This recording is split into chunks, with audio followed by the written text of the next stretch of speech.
sports, and we're talking Cowboys. By now, we know their conundrum, right? They've got 3 offensive stars with the desire to pay just 2 offensive stars this year. Simple math problem, but it's a pretty complicated life problem for Stephen Jones. Jones admitted that Dak, Amari, and Zeke are all talented, saying we've got 3 really good football players that we're dealing with. Keep in mind, none of these players have Super Bowl rings, those 3. So, Bart, are the Cowboys' big 3 overrated? I mean, I think it is a big 3, but, you know, I heard you guys talking earlier. It's a big 3 with the weakest position at the most important position in Dak Prescott. I mean, I feel like Ezekiel Elliott is one of the most elite running backs, but how far does that get you in today's game? It depends on how you're going to build your team. Every team is designed to win a certain way. They're designed to win with a great running game, taking shots down the field, and a defense that's supposed to be rested because the offense is eating up the time of possession. You know, now that's a recipe to win, but now you don't have as much room for error if you can't be able to spread the formation, air it out, and get easy scores, cheap scores. So I think that, you know, if I had to pay anybody, I'm looking at how, like, they're bringing in Cooper. That's like paying a stepchild. Right? He's like a adopted kid. You talk about Dak and you talk about Ezekiel, they're homegrown kids, right? They're draft picks that lived up. They got a lot of sweat equity. Now, you're talking about bringing a guy in that you brought in the middle of the season. You're going to pay him before you pay me. I got all these touches. I got all these hits on my body for you, knowing that my shelf life. Ezekiel's going to have to make sure that he stays out because he's 24 years old, and he knows if he wants to see all his money, all his contract, he needs to get that 5-year deal now so that he can get all of it before 29, because once he gets 30, you talk about devaluing. Devaluing of the running back is almost over at the age of 30. Look, I totally get where you're coming from, and I feel for Zeke. I feel for all these elite running backs in this era. They're just a victim of the era.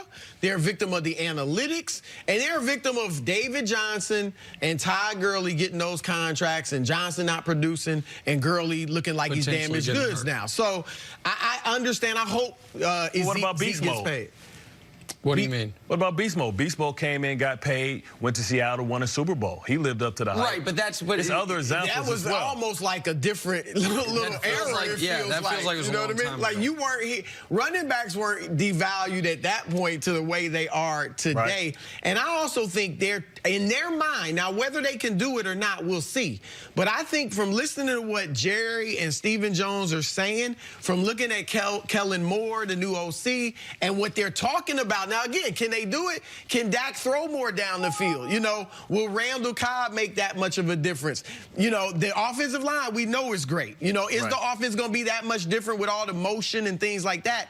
I think they want to wean themselves off of Zeke. A Zeke-centric offense, or at least one that's so Zeke-centric, and that's why I think they may try to give it a go without him. But we call the Cowboys the big 3 for 2 reasons. 1, because Dak and Zeke came in together and they were instantly successful, and 2, because they had the greatest big 3 maybe in football history in that same organization. Right. Because they had Troy and Emmett and Michael. You had a guy who is maybe the greatest running back of all time, has the best numbers, and certainly one of the 5 greatest, and a Hall of Fame quarterback and a Hall of Fame wide receiver. And so now it's like, oh, triplets again. No, they're not. They're just not. There's 32 teams in the league. There's 8 teams that easily have a better big 3. The Saints do. Breeze, Thomas, Kamara. You trading them out for those 3? No chance. Falcons, Ryan, Julio, Devontae Freeman. No chance you'd rather have Dallas's. The Browns, we just talked about. Baker, Odell, and pick the running back you want, whether it's Kareem or Nick Chubb.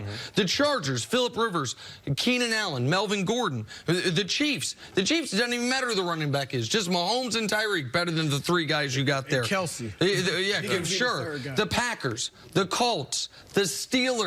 And now the Texans, I don't know if I gave the Steelers, but okay. I don't know if I gave the Steelers, but okay. Well, Juju, to me, and Amari are neck and neck. Big Ben's better than Dak, and obviously James Conner is not Ezekiel Elliott, but that's the least important of the spots. All those are better because of the quarterback. Right, but that's okay. Like that's even like Brady, Sony Michel, and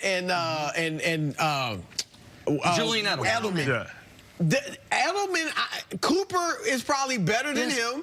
And Zeke is certainly better than Sony Michel, but Brady is so much better than Dak. That's where it is. But here's the thing. If you and I once upon a time had the same amount of money, and I put my money in stock and you put your money in gold, and gold plummeted and the stock went up, and it's like, well, you only have more money than me because the stock. Well, yeah, if it was 1987, then the Cowboys' big three might be the best of those because they have the best running back. But it's 2019, and so I understand the argument from this is all about why you don't pay Zeke, right? It's because even though he's the best running back, what is his real value?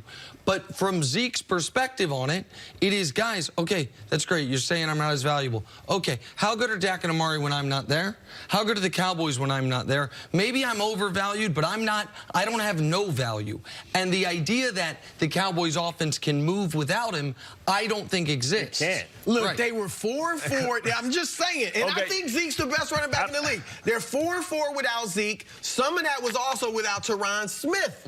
Okay? That's all I'm saying. I mean, I love hearing you talk about the shifts and motions like that means something. Like, you know, we used to have this thing when we was with Rex and they all get up and shift and move the formations. We just sit back and say, you so crazy. That don't mean anything. What happens is that's giving answers to the test to the quarterback. But none of that matters if I don't respect your running game, because I'm just going to sit back and double whoever I have to double and put it on the quarterback. So all those shifts and motions are trying to make it easier for Dak Prescott, but is he going to be willing to throw the ball down the field? He's shown that he hasn't had the ability. He's not as accurate as most quarterbacks. You would expect him and hope that he would run more like Russell Wilson, but he's not really the most athletic guy. He doesn't really use his legs. So with the shifts and motions, without a running back, it's a moot point because I'm going to still have my eighth man in the box, and I'm still going to just take away your running back. That only works when you shift motion, eighth man in the box. I figure out his cover one. I find my one-on-one coverage. I don't have to go one-on-one coverage. If I can go two deep safeties, I'm doubling everybody because I don't respect the quarterback. So it all depends on, can Dak throw the ball downfield?